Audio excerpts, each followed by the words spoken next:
বীৰ লাচিত সেনাৰ নেতাই কিশোৰীৰে কৰিলে অপকৰ্ম।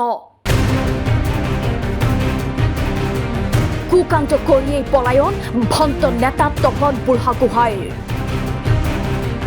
শদিয়াত সংঘটিত এই জঘন্য ঘটনাৰ বিৱৰণ শুনিলে আচৰিত হ'ব আপুনি। জানিব পৰা মতে অৰুণাচলৰ পৰা শদিয়া হৈ জাগোনলৈ গৈ আছিল দুই কিশোৰী। মাজবাটতে গাড়ীৰ অভাৱত বহু সময় ৰৈ থাকিবলগীয়া হোৱাত সংগঠনটোৰ ভণ্ট নেতাজন গৈছিল সহায় কৰিবলৈ। সহায় কৰাৰ আশ্বাস দি বহিবলৈ দিছিল বাহনত। ইয়াৰ পাছতে বাহনখন নিৰ্জন ঠাইলৈ নি কিশোৰী দুগৰাকীৰ সৈতে অপকৰ্ম কৰাৰ চেষ্টা কৰে। তপন বুঢ়াগোহাঁইৰ সৈতে এই ঘটনাৰে জড়িত আন এজন অভিযুক্ত সুৰজিৎ গগৈ। স্থানীয় ৰাইজে দুই কিশোৰীক অসহায় অৱস্থাত এখন দলঙৰ কাষত প্ৰত্যক্ষ কৰে আৰু লগে লগে আৰক্ষীক খবৰ দিয়ে। উক্ত ঘটনা সন্দৰ্ভত আৰক্ষীয়ে এজন অটো চালকক আটক কৰিছে। বৰ্তমানেও পলাতক অভিযুক্ত তপন বুঢ়াগোহাঁই আৰু সুৰজিৎ গগৈ। ঘটনা পোহৰলৈ অহাৰ লগে লগে তপন বুঢ়াগোহাঁই তিনিচুকীয়া জিলা সমিতিয়ে দলৰ পৰা অব্যাহতি দিছে।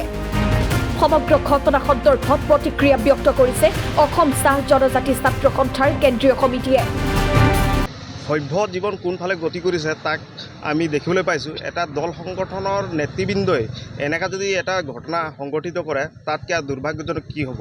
পোনপ্ৰথমে মই সংগঠনৰ কেন্দ্ৰীয় সমিতিৰ নেতৃবৰ্গক মই জনাব বিচাৰোঁ বা অনুৰোধ জনাব বিচাৰোঁ যে তেখেতক প্ৰশাসনৰ ওচৰত গতাই দিবৰ বাবে তেখেতসকলক চেষ্টা কৰিবৰ কাৰণে অনুৰোধ জনাইছোঁ। যি কালি ঘটনা ঘটিছে ৰয়ঙৰ পৰা দুজনী নাবালিক ছোৱালী, তেখেতসকলক সহায় কৰাৰ পৰিৱৰ্তে তেখেতসকলৰ ওপৰত এটা আক্ৰোশমূলক তেখেতসকলৰ মনোভাৱ লৈ তেখেতে গোটেই নিশা যে ঘূৰাই ফুৰাইছিলে, এইটো এটা আমি অসম স্বাধীন ছাত্ৰ সন্থাৰ তীব্ৰ ভাষাৰে গৰিহণা জনাইছোঁ। আৰু প্ৰশাসনে ইতিমধ্যে ছোৱালীকেইজনীক থানাত ৰাখিছে আৰু দোষীক অতি শীঘ্ৰেই গ্ৰেপ্তাৰ কৰিবৰ কাৰণে আমি দাবী জনাইছোঁ। শদিয়াৰ পৰা নৰেশ প্ৰজাপতিৰ ৰিপৰ্ট, নেশ্যন এনি।